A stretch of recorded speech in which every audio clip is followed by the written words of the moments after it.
Hello everyone, welcome to my channel engineering for you guys में आपका स्वागत है। और आज हम इम्पोर्टेंट क्वेश्चन बताएंगे ऑपरेटिंग सिस्टम का unit by unit. First unit, define an operating system, what are the goals of operating system and explain. तो सेकंड क्वेश्चन है explain the evolution of operating system in detail.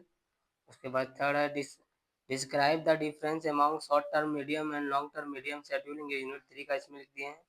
What are the five major activity of operating system in regards to process management? Explain the concept of buffering and spoiling. और फिर explain the different types of service in the operating system and its feature। ये important question है। के बाद explain the utility program with example and explain system calls, ये भी important है। फिर what are system call, explain different category of the system call with example। उसके बाद लास्ट क्वेश्चन है what are the function of operating system and explain in detail and multi operating system. Unit one के important question है। Unit two का important question, first question है what is file, write difference file attributes and operating. Second question है explain disk structure, how data read and write from on disk. Third है what is difference between scan and look disk scheduling algorithm. उसके बाद fourth question है what is mean by the system call, how it can be use, how does an application program use this calls during execution. उसके बाद fifth question है how many types of disk allocation method, describe method with merits and demerits. Six explain file protection with example. Seventh explain the continuous file and its advantage and disadvantage। Eight है what are the different criteria for evaluation the CPU scheduling algorithm। What are the point to be considered in the file system design, explain linked list allocation in detail। ये unit 2 के important question है। Total 8-9 question important है, आप देख लीजिए, इसको अच्छे से आप कंप्लीट कर लीजिए।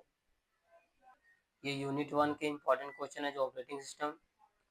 आप मेरे आप मेरे टॉपिक इम्पोर्टेंट टॉपिक नहीं देखे होंगे तो आप जाकर देख लीजिए, यूनिट 1-2 के इम्पोर्टेंट टॉपिक वीडियो अपलोड है, आप मेरे चैनल में जाकर देख सकते हैं। एक बार जाकर जरूर देखें यूनिट 2 में कौन सा इम्पोर्टेंट टॉपिक है, उससे रिलेटेड क्वेश्चन बताए हैं।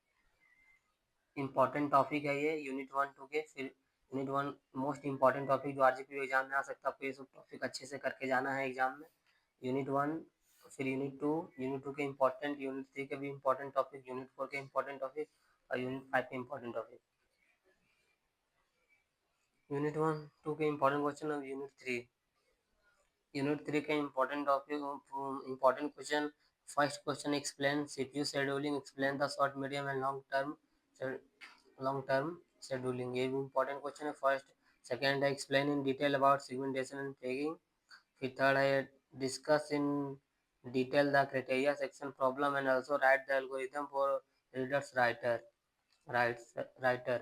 फिर फोर्थ इंपॉर्टेंट क्वेश्चन है explain in detail about bankers algorithm. ये सिर्फ बैंकर एल्गोरिथम का थ्योरी आता है, न्यूमेरिकल नहीं आता है। Explain multiple process and concept of thread. उसके बाद सिक्स क्वेश्चन इंपॉर्टेंट है, राइट ए शॉर्ट नोट। ये क्वेश्चन है, एक दो क्वेश्चन आपको एग्जाम में दिखेंगे ही। Process control blocks PCB important है। उसके बाद मेमोरी मैनेजमेंट, फिर डायनामिक लिंकिंग के बाद virtual memory and demand paging. उसके बाद पेज रिप्लेसमेंट इंपॉर्टेंट है। उसके बाद इससे न्यूमेरिकल क्वेश्चन आता है जो F C F S S J S और फिर राउंड रोबिन, इसे कैलकुलेट करना आता है। Calculate number of the bytes required in banking और calculate page value for given page, ऐसा करके न्यूमेरिकल आता है। आप न्यूमेरिकल पीवाईक्यू से आप सॉल्व कर सकते हैं, पीवाईक्यू न्यूमेरिकल आप सॉल्व कर लीजिएगा, अच्छे से कर लेना। यूनिट 4 डिफाइन सन, फिर काउंटिंग, इसकी इम्पोर्टेंट है डिफाइन। ये डिफाइन एक तीनों में से एक क्वेश्चन कंफर्म आता है। उसके बाद फिर सेकंड है what is deadlock, explain the characteristic of deadlock. ये इंपॉर्टेंट है आरजीपी एग्जाम के लिए, ये आरजीपी एग्जाम के लिए इंपॉर्टेंट क्वेश्चन है इस बार के लिए। फिर इसमें एक्सप्लेन द टर्म में म्यूचुअल एक्सप्रेशन विथ एग्जांपल, ये इंपॉर्टेंट है। थर्ड क्वेश्चन 4 है explain input output and working process क्या है। सो उसके बाद explain the term mutual education with example, उसको 2 बार लिखनी है, एक इम्पोर्टेंट क्वेश्चन है। उसके बाद एक्सप्लेन क्रिटिकल सेक्शन प्रॉब्लम क्या है, कॉन्करेंट प्रोग्रामिंग क्या है, फिर प्रोग्राम कंट्रोलर इनपुट आउटपुट क्या है, फिर इनपुट आउटपुट इंटरफेस इसमें नहीं लिखे। यूनिट 5 में 4-5 इंपॉर्टेंट क्वेश्चन है। इसमें फर्स्ट क्वेश्चन इंपॉर्टेंट है, compare network and distributive operating system. उसके बाद explain multi processor operating system. Third है difference between worms and virus. फिर आईटीएस शॉर्ट नोट आता है, रिमोट। ये 4-5 है जो लेवल्स ऑपरेट, ये 4-5 है, आप देख लीजिएगा। ये अच्छे से कंप्लीट करके एग्जाम में जाइएगा। तो एक्सप्लेन लिनक्स एंड यूनिक्स, ये इंपॉर्टेंट है। आप मेरे वीडियो नहीं देखे होंगे तो इम्पोर्टेंट टॉपिक वाला जाकर देख लीजिए। अब वीडियो अच्छा लगा तो लाइक शेयर एंड सब्सक्राइब करें। Thank you.